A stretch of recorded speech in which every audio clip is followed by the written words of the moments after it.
Welcome, everyone, to another podcast. I have my good friend here, Greg Helbeck.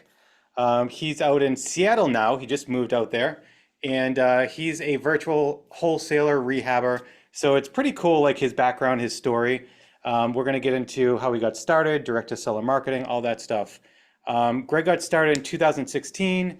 He does focus on wholesaling and rehabbing. He's an awesome guy. He knows sales. He's got his own podcast. He's my good friend, Greg. Greg, great to have you on the podcast. Justin, I'm excited to be here, man. I was looking forward to this for the week we had it scheduled. It's awesome, man. Awesome.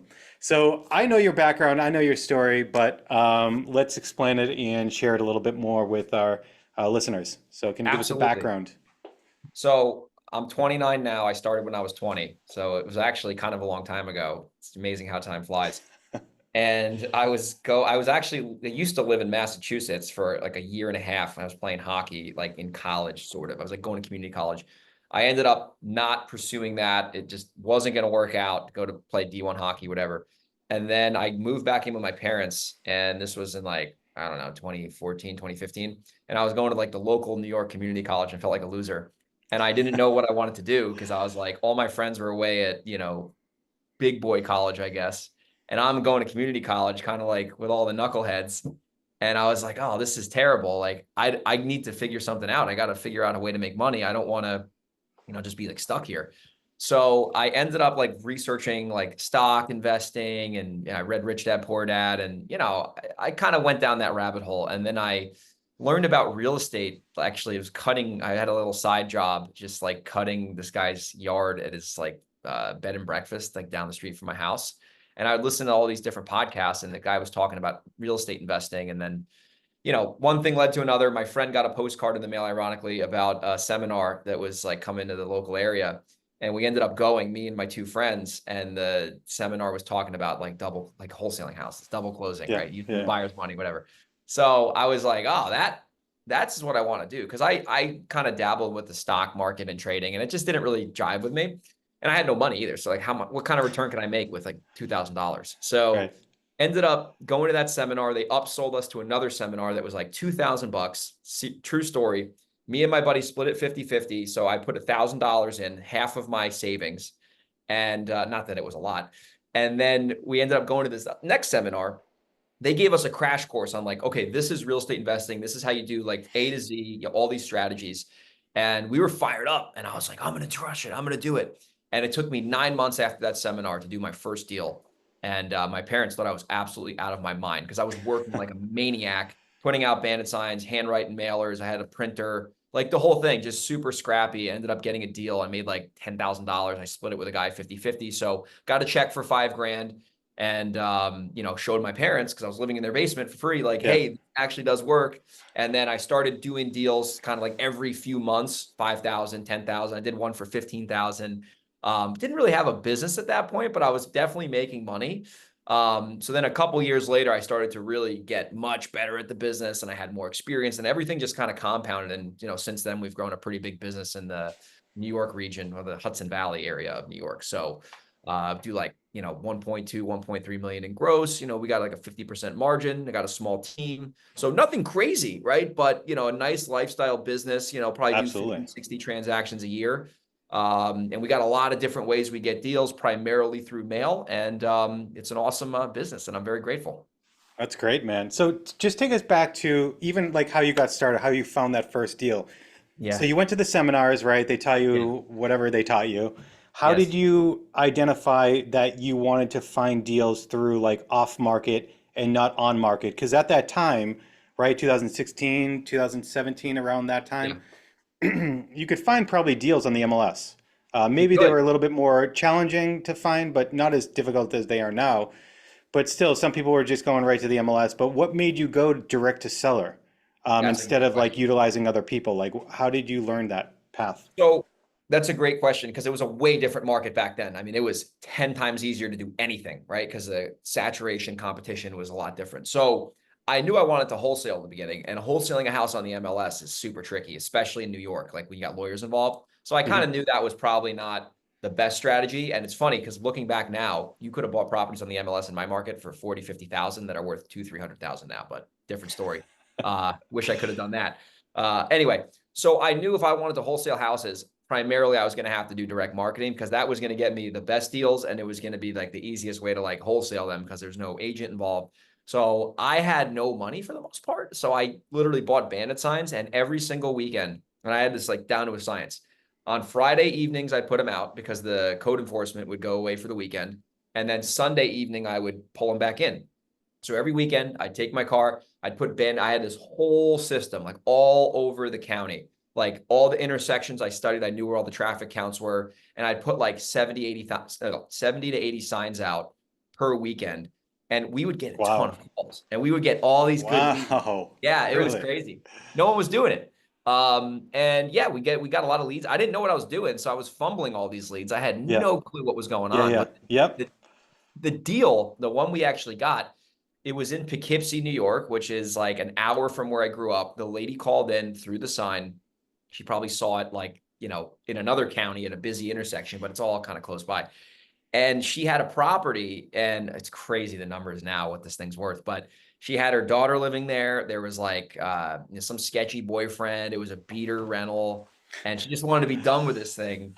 And I called my friend up, Dave, and I was like, hey, like, because he had like the #1 ranking website in the area. And I said, hey, why don't we go in on this 50-50? You find the buyer. I already got the seller to, agree to this price. I don't have money for earnest deposit, and I don't know what's going on with these attorneys. But if you basically help me get this to the finish line, I'll split it with you 50-50.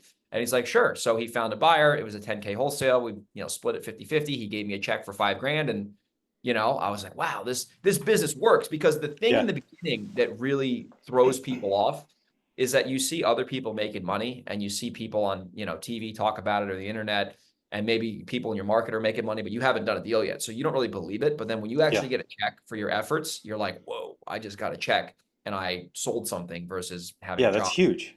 That's Huge. huge. Absolutely. Changed my mind, man. It changed my life. Yeah, because I think a lot of people go into it like, yeah, they can do it, but I don't know if I can, I don't think I can do it. They go in with self-doubt. It's funny you talk about the bandit signs because that's how I got started too. I put out bandit signs. It didn't work as much, and I was too nervous to put them out. So I would go with my father, and I'd be like, all right, Dad, I'm going to drive, and you go out and throw them up on the signs. So he always brings it up. He was like, remember when we used to drive around and you made me go put the signs up? That's too So funny. funny. They work. So yeah, it seems like they do. I didn't do nearly as much as you did putting the signs up, but Yeah. so I you were had no doing other bandit, option. right? Right. I mean, that's That was what you it. got to do.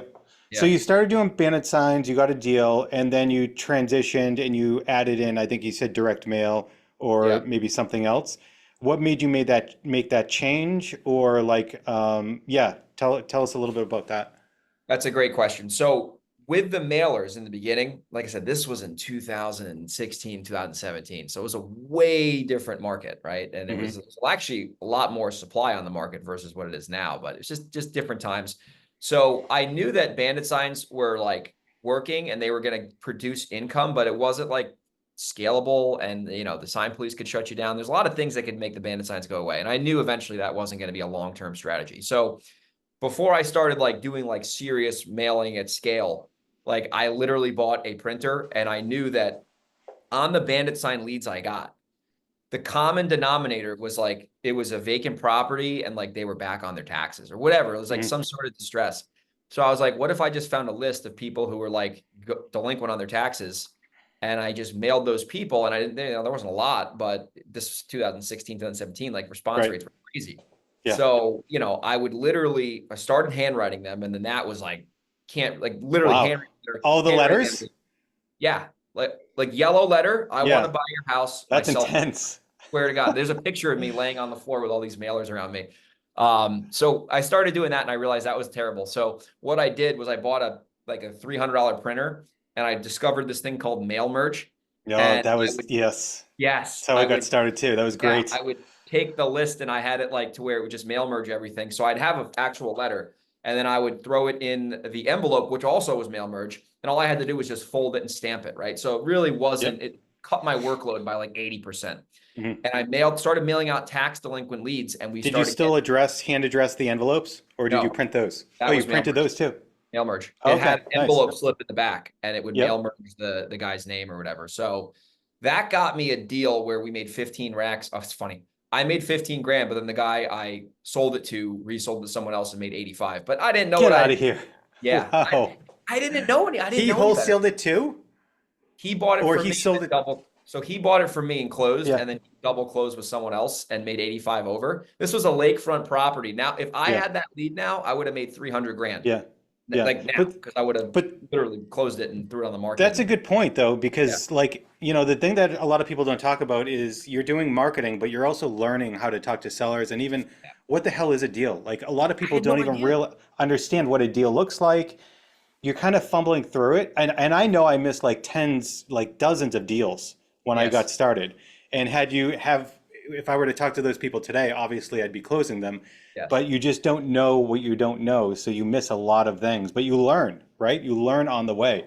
And those are the greatest things. I learned, and then I was like, I still made 15 grand, and I was 21 years old, punk kid. You know what I mean? I Yeah. could barely get two words out of my mouth. So I was like, this is crazy. I'm like making checks for 15 grand, and pretty much all profit, right? What's the cost of handwritten Yeah. letters? Stamps were Right. cheap back then.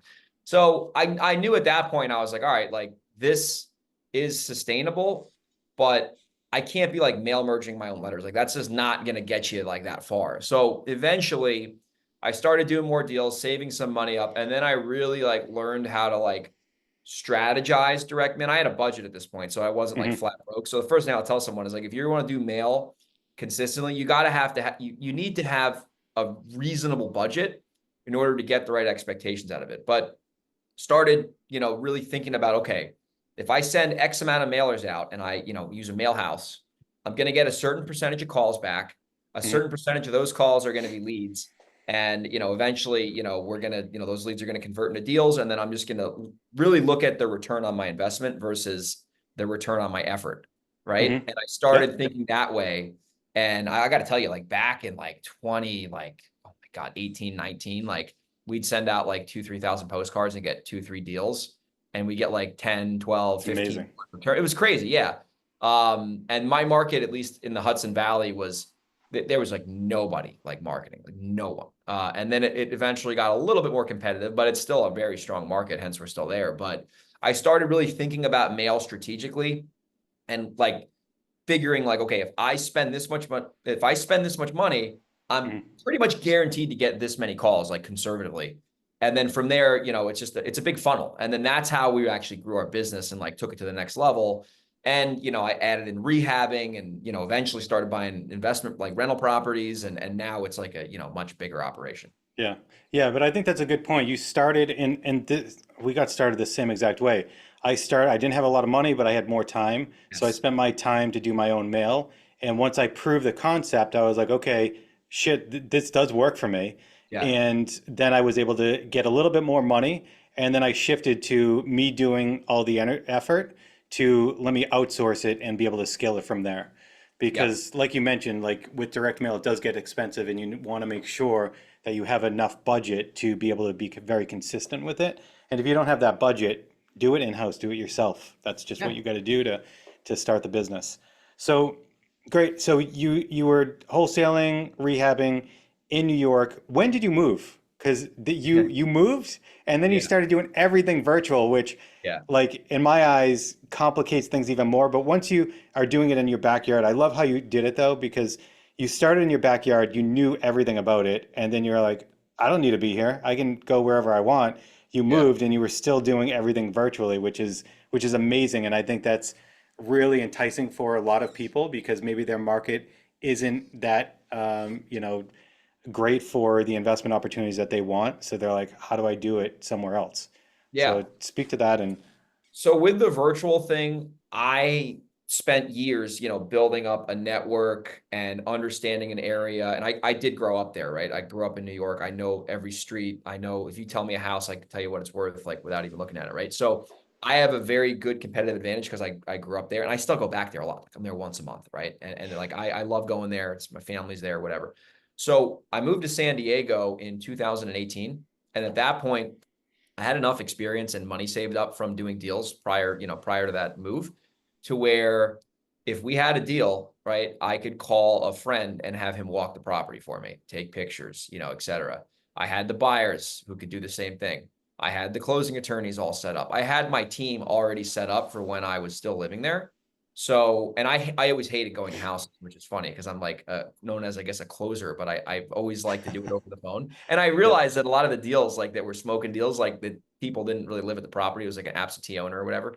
So I started to realize like if I could just remove myself from physically having to go there and I can have someone else go there, right, to on my behalf, I don't have to physically ever see this house. I can still make money on it, whether I JV'd it with somebody or I, just wholesaled it virtually. Like me going to that, especially if I'm wholesaling, I'm wholesaling a house. Like I'm not the buyer. As long as I know the numbers and what the repairs are, and I've gotten good at that from rehabbing. Like me going to the house doesn't really add a lot of value, right? So I started to do it living in San Diego, and I would, have people who would walk the houses for me and the contractors, and I'd still fly back quite often. And eventually I just got more comfortable with doing it by having that team already established and knowing that market super well. Now, if I were to try to do this, like I live in Seattle, say I want to go into Oklahoma City or something, I'd have to go rebuild a team there. I'd have to find really good people to walk it, good contractors, a good title and escrow, whatever. And, that takes some time. So I think if you're starting in your local market and then you want to like move somewhere else, it's really not that hard to do it virtual because you already have a really good foundation established. Hmm. And let's say you live in, the Bay Area and you want to start, investing in Oklahoma City or something. You have to establish a decent power team before you start deploying a lot of marketing dollars. Because if you don't have a decent infrastructure set up, you're going to have a lot of opportunities and your system is going to start to break because getting leads, but you don't know who to go to for contracting. You don't know Yeah. who to walk the property. So you got to get that foundation established and really know the market too. Like know what areas do you not want to market to? Like there's zip codes in my area that are like Hmm. war zones, right? And there's other zip codes where the values are, $1 million plus, and we don't do those deals. So you got to really know that market before you start to deploy dollars in there. But if you have people who can go to these houses on your behalf, I mean, you can do it virtual. And nowadays with technology and software, it's so much easier now. Like, I Yeah. mean, back in 18, 2019, like the software was decent, but it's nothing like it is now. Like Right. DocuSign was like just getting started. Yeah. That's awesome, man. Because I know a lot of people are like, oh my God, love to be able to do something virtual, or how do I get into it? And I know that was like your path. You were like, I started doing it in my backyard, and then I just want to go. I want to be in San Diego. Like, Yeah, there's no limits to where I can go.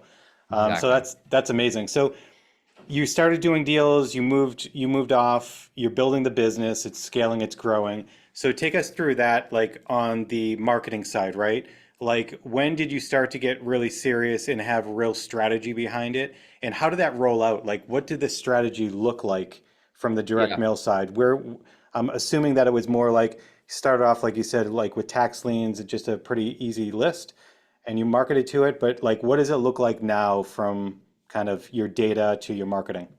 Yeah, for sure. So like with our infrastructure now with mailers, we're sending 25, 35, 40,000 mailers a month sometimes. So we have a pretty big budget now for mailers. It's Hmm. like, 15 to 20 a month. So it obviously didn't happen like that overnight, right?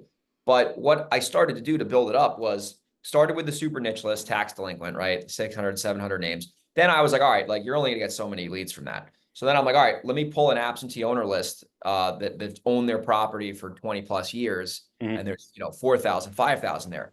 Now we can mail those units out. We're going to get way more calls. Plus, we're already mailing the tax leads, and now we're ultimately getting good quality leads coming in. We have a lot more opportunities because we're mailing more units out, and now we're ultimately over time, because there's a pretty long cash cycle in this business. That revenue is going to justify the spend, and then we can increase our budget with our increase in revenue. And we're always spending a percentage or whatever we make on marketing, and then ultimately we've just kinked it up slower every single quarter. And we've looked at the ROI, and we're like, all right, like every time we spend money here, we're making a great return, so let's spend a little bit more. And you want to do it like inch by inch, because another thing that people don't realize is if you start spending more money on mailers, you're going to get more calls and you're going to be Yeah. busier on the phone. Yes. So you Yep. got to have a system set up to where they're either going to voicemail or you're getting someone to answer the calls. But you have to be able to have the operation to support that marketing, right? Because if you're going to send out 10,000 mailers and get 50, 60 phone calls, right? You're going to have to, sort through those, right? And then Yeah. your day is going to be spent talking to people. Yep. So you gotta have the infrastructure in place. And we didn't just do this overnight. Like we figure the response rate out. And we'd know, okay, we're probably going to get this many calls, and we got to be ready for those calls. And then we got to make sure we're ready to underwrite these files, and we got to, get the private money lined up, whatever, like get the buyers lined up. So every single quarter, we just increase it slowly. And now what we're doing from a list standpoint is we're hitting everyone, right? Inherited property, pre-probate, probate, predictive data, organic data flick, niche lists, right? Tax delinquents and, whatever, code bios.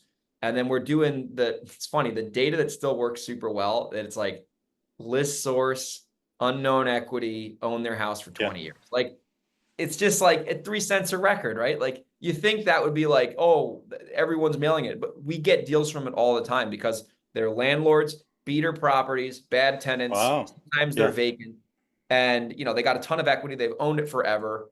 So that list too, Justin, you can pull it anywhere, and it's huge. You can, and I like that list too because you can manipulate it. Like, I only want houses that are, 800 to 1600 square feet. I only want houses that are, built after 1920. Like, if you're mailing like super niche lists, you're going to get good opportunities, but a lot of times you'll get a really good lead, but it's a garbage product, built in 1910, 2-bed, 1-bath bungalow. Like, that product isn't that great to sell, right? Like, it's a tough product. Unless you're in Seattle, you can scrape it and redevelop it, but there's not much of that in the Hudson Valley, at least.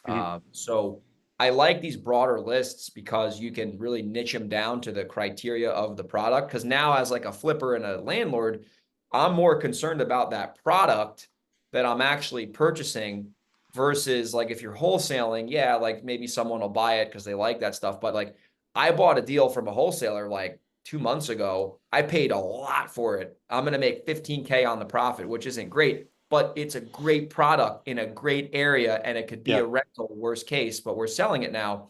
And I'd rather spend a little bit more money on a house if I'm getting a better product versus getting some crappy property at 40 cents on the dollar that nobody really wants. It's in the middle of nowhere. Does that make sense? Yeah, that makes sense. That's interesting. I haven't heard anybody that specifically said they have good success with the unknown equity list. Dude, I pull it, and we actually really. That's awesome. That's great to know. Dude, it hits it out of the park. Tip. And the other tip that I like that you have, because we've had many people that are like, hey, we want to scale our direct mail, and they'll be like, I want to send like 10,000 all at once, and I'm like, hold on a minute. I'm like, who do you have? What system do you have to answer the phones? And they're like, oh, myself. And I'm like, all right, you're going to just be throwing money out the window because there's no way you're going to be able to keep up with the leads coming in. So like, just as much on the other side, you could have too few leads or that you're marketing to. You could also have too many and just have too many calls. You can't keep up with them. And as you know, like, if you don't get somebody on the phone or answer the phone, there's many times that I have to call them like 5-10 times to like get them on the phone. It's such a pain in the butt. That if you just answered the first time, because their mind might be on like, okay, I'm going to call this person, reach out.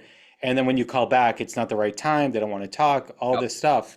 And it's a pain to reach back to them. So that's a great point that you have. So here's the thing with mailers. If you're going to start mailing volume, like, let's say 10,000 is like your volume now. Like 10K is a lot, right? If you're mailing 10K records, the response rate will vary between what you're sending and the market. And like, Seattle is going to be different than Michigan, obviously. But you want to batch that out. Like, if you're in Michigan, I'd batch that out for like 1 drop per week for 4 weeks. So you get 2,500 a week out, right? Seattle, I could probably split that in 2, and because you're going to get less calls. But that was a mistake that I made. And I realized, like, you can use OLM and you can say, how many mailers are you sending? 20,000. Okay. You want to go out once a week for 4 batches. So that means you're mailing 5,000 cards a week out, and you're going to get the stream of calls. And you can operate your business easier versus if you drop 20,000, you're going to have a week of like fireworks. And then it's, the calls will slow down. Right. And one more thing about mail. And I just love it so much because if you look at online advertising, which we've done pretty well with, but that's tricky. That's like, you turn your ads on, the leads come in, you turn your ads off, the leads don't come in, right? Very simple. Direct mail, we get so many banger deals from a mailer that was like sitting in their drawer from 2 years ago that we paid for 2 years ago. I look at that type of deal as a free deal because I already spent that money 2 years ago. I just bought the deal The one in New Windsor. She Yeah. called, she called from a 2-year-old mailing and she was ready to rock, right? She was ready to rock. That marketing came in 2 years ago. So I look at that cost of acquisition as free because I already made money off that campaign years ago. Yep. Yep. So the thing I love about mail is you're planting these seeds, you're getting good inbound calls, right? Besides the take me off your list, which is inevitable. Yeah. But Right. the ones Yeah. that aren't that, they're good leads. Like they're calling you. If a response rate is 2%, that means that 2%, I mean, those people are somewhat interested if they don't want to get removed. And we see this time and time in multiple different areas. You know, the direct mail works now and then it works retroactively versus these other channels. If you stop cold calling, forget about it. You stop texting, forget about it. You stop online ads, Yep. TV, same thing. Mail is an asset and it produces a lot of momentum and it retroactively will pay you as well. So you can Dude, predictably yeah. grow your business, right? Because you're going to get the calls today. You're going to get the calls from yesterday. It's amazing. I Yeah. think it's the best. And the Postal Service hopefully will never go out of business. It's a government-backed entity. So Yeah. you don't got to worry about TCPA and, you know, all Right. this stuff. So Dude, I you're think hitting it's on awesome. all the things that I love about direct mail too. I mean, the staying power, as I call it, Yeah, like there's no other form that's like a physical piece that can sit with them.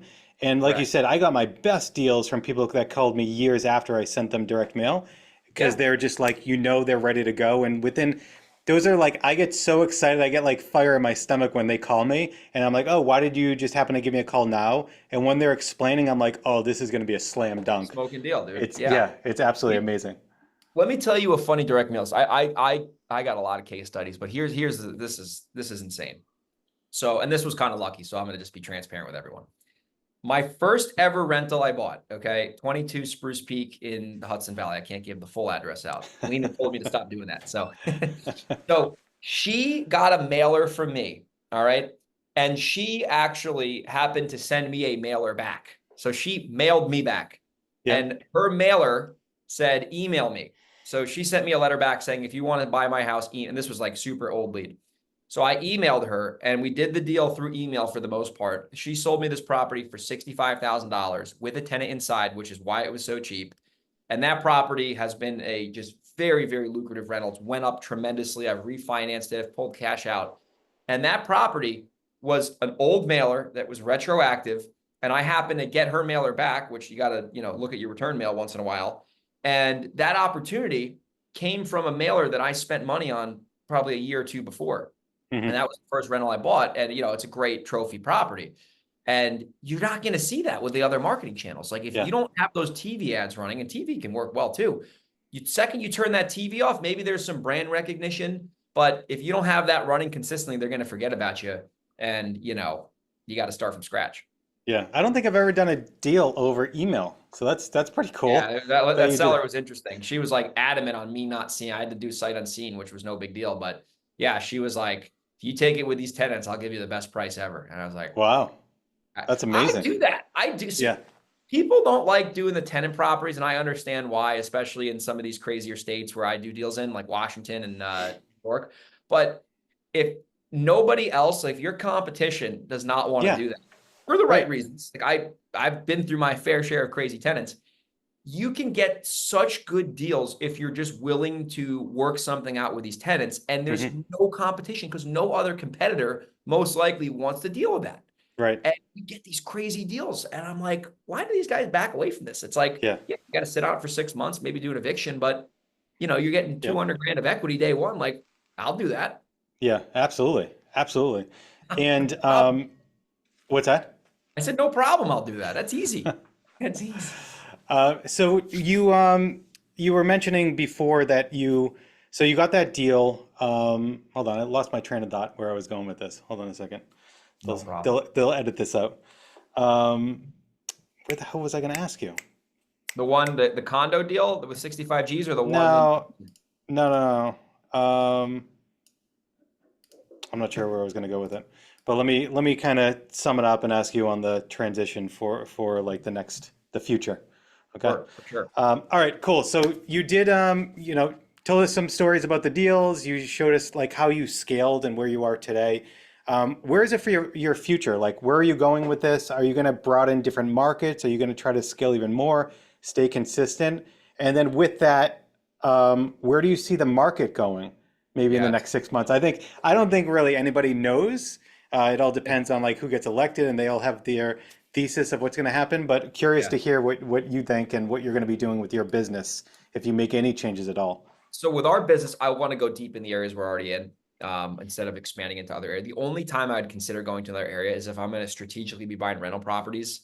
But I'd rather buy in the areas I know Yeah. versus going to some foreign market with high cap rates. So our like active trader business is like, I just want to keep getting better revenue, growing the net margin, and being more efficient, right? With everyone, like being more efficient, being more effective, being better at our craft, being better at deal making, better at exits. I want to keep optimizing what I have versus trying to like scale for no reason. I see a lot of people do that and they scale themselves out of business. So I want Yeah. to go deeper and get better and become a better master of our craft. In terms of the exit strategies, I definitely want to start keeping more assets. Already started to do that this year. So I'm stacking. I think I got 7 properties now. I got like 3 in contract that I'm going to be closing on. So I want to keep buying more rentals, mostly for tax reasons. But I just think that if you're in this business, and then I will cover where the market's going to be, in my opinion, is if you're really good at direct to seller marketing and you're good at transacting real estate, you can make a great income, but you're going to pay a lot in taxes, right? Yeah. You got to take advantage of these opportunities that come in that you Hmm. can flip. You got to capitalize on that equity and retain those properties, because you look back in 5, 10 years and you keep some of these assets in really good, expensive growth markets where I'm at. That's how you really build wealth over the long term. And there are houses, Justin, that I have flipped, that I've sold top of the market 2, 3 years ago that went up 150K more in Yeah. value. I'm Houses sure. have gone I'm just sure. insane. And I'm grateful because that capital was used to grow the business, but Yeah. you got to take some chips off the table and keep rentals, and that's what we're Hmm. focusing on now. I like to do the BRRRR strategy. A lot of people talk about like having no money in a deal on a BRRRR. Very hard to do that in 6% interest rates. So I do throw capital into these BRRRRs, and I Hmm. look at it like I'm going to put capital into that property, or I'm going to pay the government. I'd rather have the asset and get the tax break. In terms of where I think the market will go, it's tricky. I don't I don't see the market collapsing unless there's a black swan event. If there's a COVID 2.0 or some black swan civil war, which will not happen, by the way, maybe the economy would melt. But in terms of the real estate market and the supply and demand, there's very low supply. There's still really good demand, even though the rates are higher than they were. They're still reasonable if you historically look at interest rates. So I Hmm. don't see the real estate market turning into a 2007, because in 2007, there was an oversupply. It was very easy to get mortgages. And the Yep. people who got the mortgages literally couldn't afford them because the houses were inflated in value and it was easy to get financing and there's no skin in the game. It's very hard to get a mortgage now. You get underwritten like crazy. You got to be able to pay the property back either through the income or through through the income of the property or through your personal income.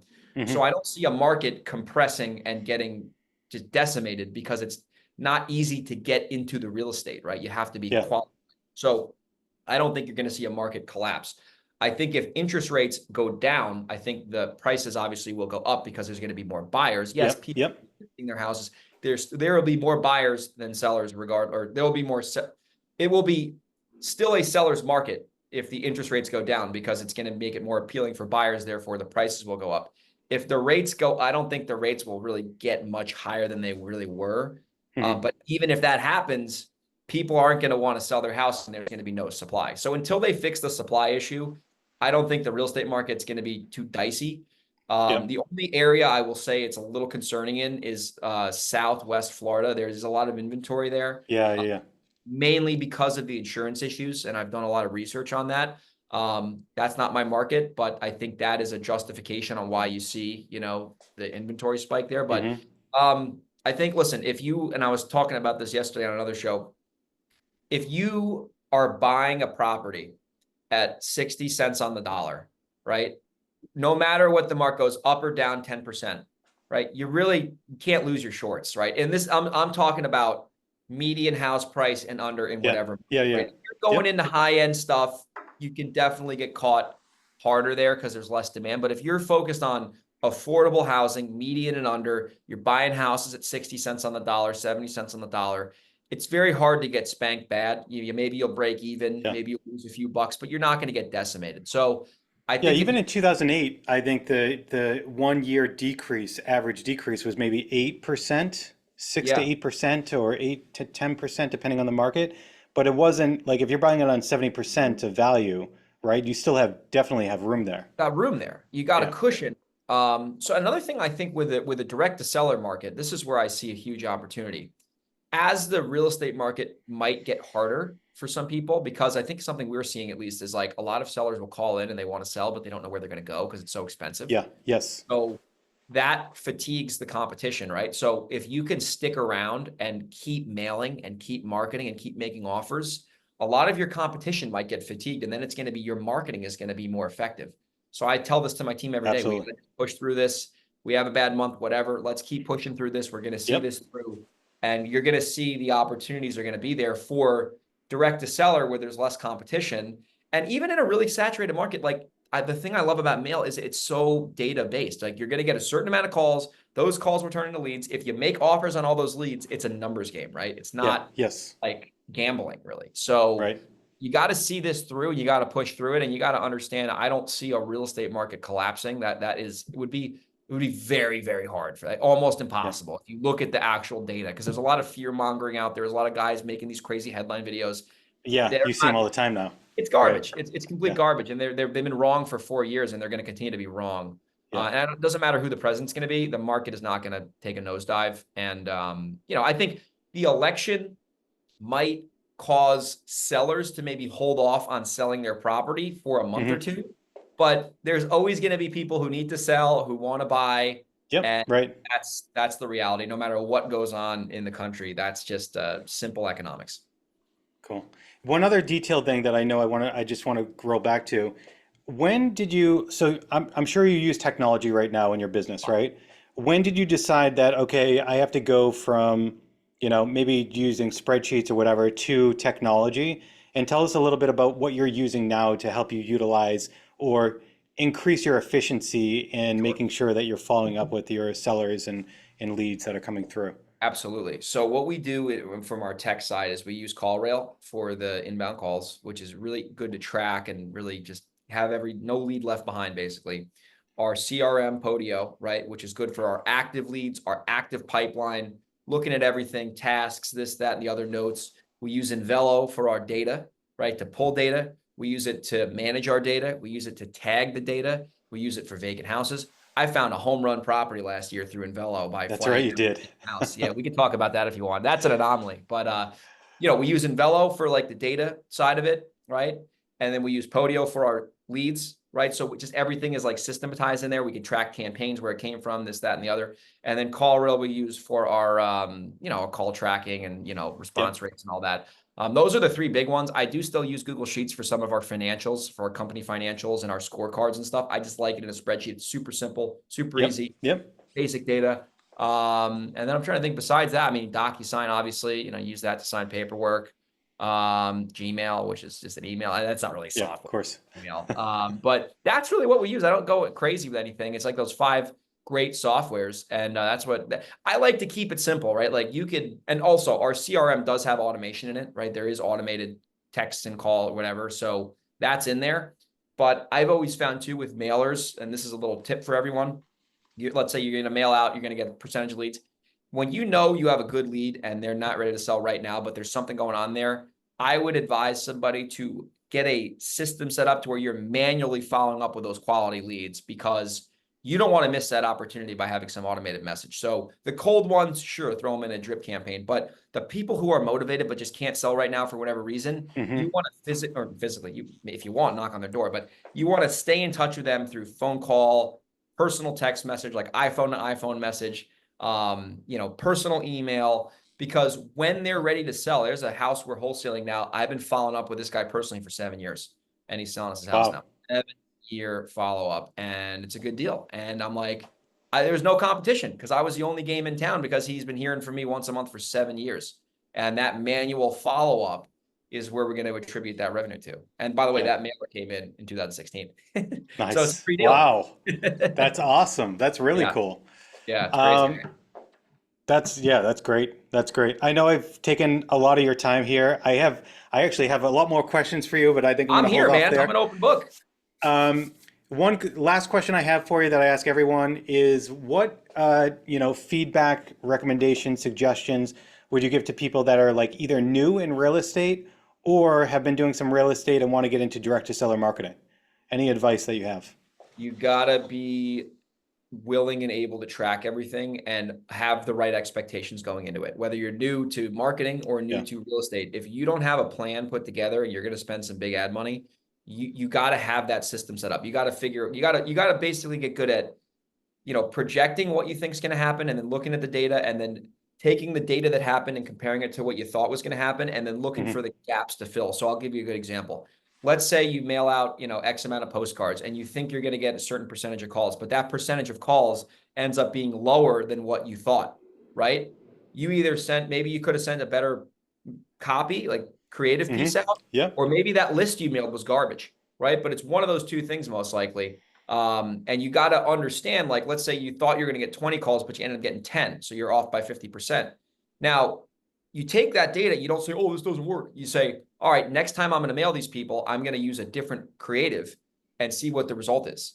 And Yes. let's say you do that and you get the same amount of calls you were originally expecting. Now you know that creative is resonating better with that audience. Yep. So what I do, I just mail that same creative until it doesn't work that well anymore. And then I mail another one. So, one more thing I'll say is I used to overtrack my stuff. And the main thing that I look for now in any direct marketing, whether it's mail, whatever, Google, is what's my return on investment, right? If I spend X, what am I getting back? If I spend 10 grand, am I making 30 or 40 back minimum? And Hmm. if I'm doing And how that, far do you give yourself for a time? Because as oh, we talked about, like with direct mail, right, you could get deals because most of yeah, the deals come through follow up. So yeah. how far back do you track? 6 months to a year at minimum. Okay. You Yeah. got to go because with mailers, it's a momentum game, right? Like the first drop, 100%. maybe you'll, Yes. you'll you'll get something, maybe, Yep. right? But the second and third drop, you're going to start to really get some good opportunities, and then maybe you close a deal from the third or fourth drop, but then you get a follow-up deal from the first drop, and now Yep. you got Yep. your 50 grand in revenue compared to your 20 grand in spend, and now it starts to compound. So, I mean, you got to be giving yourself minimum 6 months of leeway to like really see everything through, because Yep. if Yep. especially if you're flipping houses, I mean, my rehabs can take 6 months sometimes, not the rehab, but like the cycle of the deal, Yeah. like by the Close to time close. you renovate it and sell it. So yeah, you got to give yourself a timeline and understand that, you know, the the more patience you have and the better budget you have, not in terms of dollar amount, but like I could spend this much money consistently. I'd rather see someone spend 2-3 grand a month for 6 or 7 months versus spending 10 grand all up front Yeah. and then hoping it works out. Absolutely.